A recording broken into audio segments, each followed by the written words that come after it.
Hi friends, welcome to my channel Vishnuvardhan blogs. Friends, నేను ఇప్పుడు హైదరాబాద్ నుంచి మలేషియాకి వెళ్ళాలని చూసినాను. సో మార్నింగే హైదరాబాద్ నుంచి విశాఖపట్నంకి ఫ్లైట్లో వచ్చాను. అది నేను తీయలేదు, ఎందుకంటే ఏం తీస్తాను, హైదరాబాద్ ఎయిర్పోర్టు అందరూ చూపించిందని చెప్పి. విశాఖపట్నం ఎయిర్పోర్ట్ ఇప్పుడు పోయేటప్పుడు చూపించగలిగితే చూపిస్తాను, ఎందుకంటే అది డిఫెన్స్ ఎయిర్పోర్టు, మనకు పర్మిషన్ రాదు. సో మేబీ కుదరకపోవచ్చు. సో నేను ఏంటంటే మార్నింగ్ అక్కడ హైదరాబాద్ నుంచి విశాఖపట్నంకి వచ్చిన రాత్రి 9 o'clock ఇది ఫ్లైట్ విశాఖపట్నం నుంచి కోలాలంపూర్. సో ఇప్పుడు బయలుదేరుతున్నాను. సో దాని ముందు మీకు ఒక రూమ్ టూర్ ఇద్దామని నేను మీకు చూపిస్తున్నాను. ఇక్కడ హోటల్ ప్రైడ్ అని చెప్పి ఒక హోటల్ తీసుకున్నా. జస్ట్ 1500 రూపీసే, అంతేం బాగాలేదు. ఇట్స్ గుడ్ అని కాదంటే అంటే బ్యాడ్ ఎక్స్పీరియన్స్, అంతగా ఏం బాగాలేదు. నాకు చాలా కన్జెస్టెడ్గా ఉంది. దాదాపు 1500 తీసుకున్నాడు. వేరే చోట ఇట్లా 1500కి మంచి రూమే వస్తుంది. సో దానికి నేను ఏమీ అనలేను. సో చూడండి, మీకు ఇక్కడ చూస్తుంటే పెద్దగా కనపడుతుంది, కానీ ఇది చాలా చిన్న రూమ్. అంటే ఎంత అంటే అసలు కూర్చొని లేయలేకపోతాం, అంత చిన్న రూము.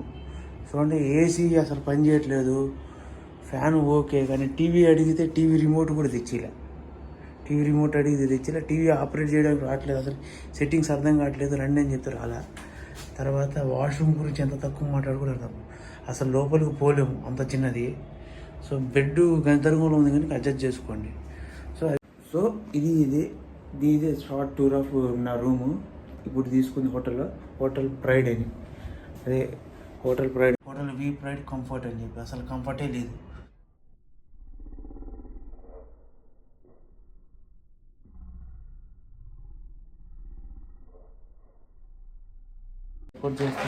ఎయిర్పోర్ట్కి వెళ్ళాలిగా, క్యాబ్ బుక్ చేసుకొని మనం వెళ్ళాల్సిందే. So let meets in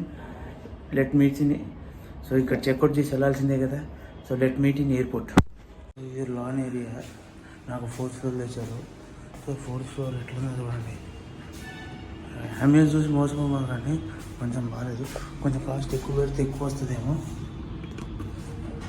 so lift ఫాస్ట్గానే పనిచేస్తుంది, పర్లేదు. చూడు, కానీ అంతా మనం అనుకున్నట్టుగా జరగదు. అంత ఫైర్ సేఫ్టీ అంతా ఉంది ఈ హోటల్లో. మీరు ఆలోచించుకోండి, చెకింగ్ చేసేటప్పుడు, ఈ హోటల్కి వచ్చేటప్పుడు ఒకసారి. దగ్గరలో ఉంది కదా ఎయిర్పోర్ట్, దగ్గరలో ఉంది కదా అని చెప్పి వచ్చి ఇక్కడ ఇరుక్కోమని నేను చెప్తున్నాను. నా సజెషన్ మాత్రమే, అది మీ ఒపీనియన్ బట్టి కూడా ఉంటుంది. మీరు చెక్కిన్ అవ్వాలా లేదా అనేది మీరు ఆలోచించుకోండి. సో ఇట్లా మనం కిందికి వెళ్తున్నాం, పర్లేదు. మినిమం బడ్జెట్ వరకు ఓకే, కానీ నాకు నచ్చలేదు. అంత చిన్న రూమ్ ఇచ్చారు నాకు. ఎయిర్పోర్ట్ దిగేసి బయటికి వెళ్ళిపోతున్నాను. క్యాబ్ బుక్ చేసుకుని అప్పుడు ఇంకా చూసుకోలేదు మంచిగా.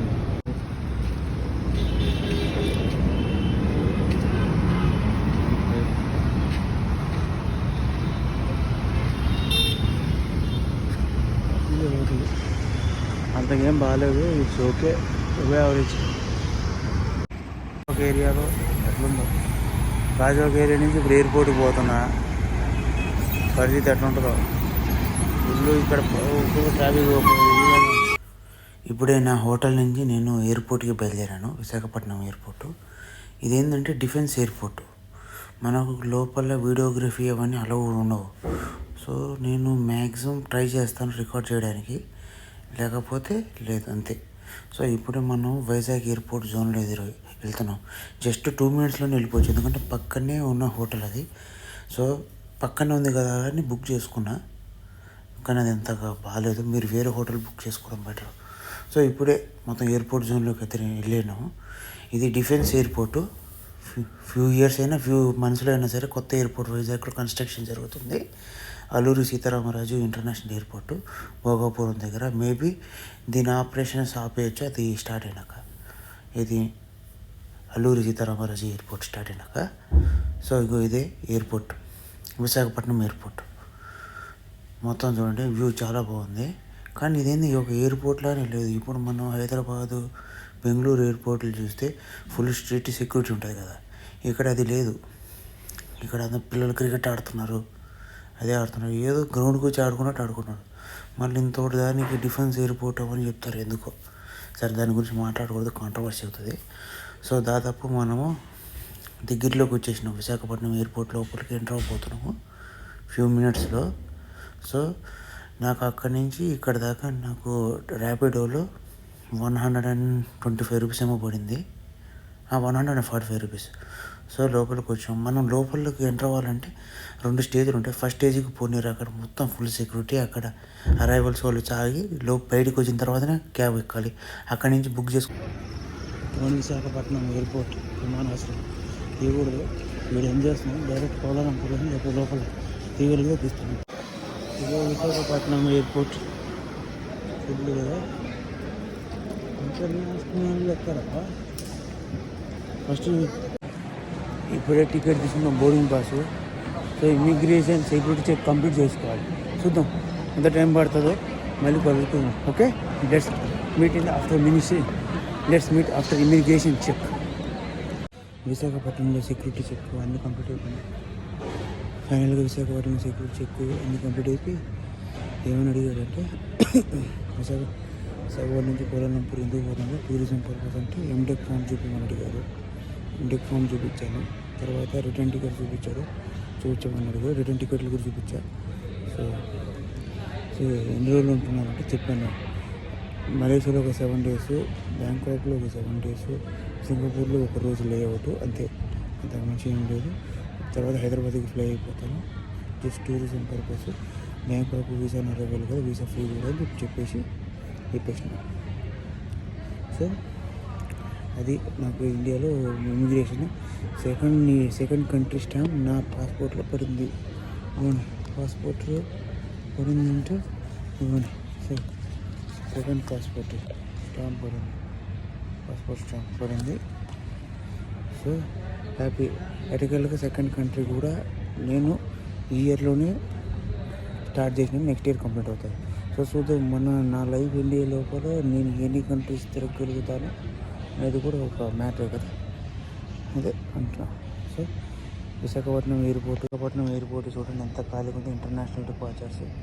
సో చూద్దాం, ఇంకా 4 hours పైన టైం ఉంది కదా, వస్తారా. ఇంకొకటి సెక్యూరిటీ చెక్, ఇమిగ్రేషన్ 2. ఇంకా బోర్డింగ్కి 2 hours దాకా టైం ఉంది కాబట్టి ఎవరు రాలేదు. సింపుల్గానే ఇమిగ్రేషన్ అయిపోతుంది ఇక్కడ, జస్ట్ 10 minutesలో. అక్కడ కనపడుతుంది కదా ఇమిగ్రేషన్, సెక్యూరిటీ చెక్ అక్కడనే జరుగుతుంది. బ్లాక్ కలర్ వాటర్ తాగితే నేను వైట్ కలర్ వాటర్ తాగుతాను, నార్మల్ వాటర్. ఇది 80 rupees, అది 100 rupees. ఇది జస్ట్ ఎంత ఎంతప్ప. సో ఫ్రెండ్స్, నెక్స్ట్ వీడియోలో నేను విశాఖపట్నం నుంచి మలేషియాకి ఎలా వెళ్ళాను, నాకు మలేషియా ఇమిగ్రేషన్ దగ్గర చెక్ ఎక్స్పీరియన్స్, ఆ క్యాబిన్ క్రూ ఎలా సర్వ్ చేశారు అందరికీ అనేది కూడా మీకు క్లియర్గా నెక్స్ట్ వీడియోలో చూపిస్తాను. సో ఫ్రెండ్స్, ఈ సిరీస్ బాగా ఆదరిస్తారనుకున్నా. సో మీకు కానీ మీరు వస్తే లైక్ చేసి subscribe to my channel Vishnuvardhan blog.